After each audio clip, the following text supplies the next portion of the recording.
గత 40 సంవత్సరాలుగా joint pains వస్తే కీళ్ళలో నొప్పి వచ్చినప్పుడు కీలు మార్పిడి రీప్లేస్మెంట్ సర్జరీ ఆర్ ఆ జాయింట్ని ఓపెన్ చేసి ఆ జాయింట్లో కొన్ని కుట్లు వేయడము ఇటువంటి ట్రీట్మెంట్స్ మనం విరివిగా చూస్తున్నాము గత 40 సంవత్సరాలుగా.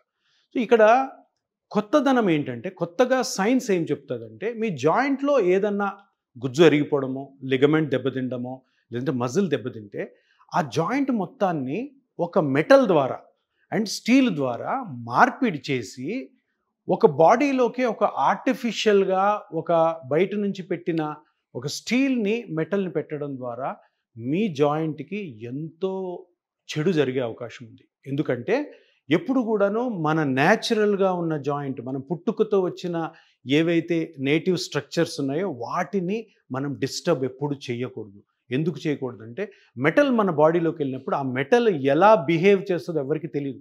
అది లూజ్ అవ్వచ్చు, సైడ్కి పోవచ్చు, ఆ మెటల్ వెళ్ళి చుట్టుపక్కల ఉన్న మజిల్స్ని రాయొచ్చు, దాని ద్వారా అవి డ్యామేజ్ అవ్వచ్చు. అందుకని మన బాడీలో ఏ పార్ట్ను కూడాను ఆర్టిఫిషియల్ మెటల్స్తో ఆర్టిఫిషియల్ స్టీల్స్తో చేంజ్ చేసుకోకండి.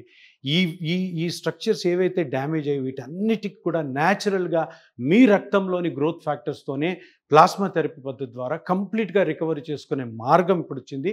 ఈపియాన్ని సంప్రదించండి, మీకు సరైన పరిష్కారం దొరుకుతుంది.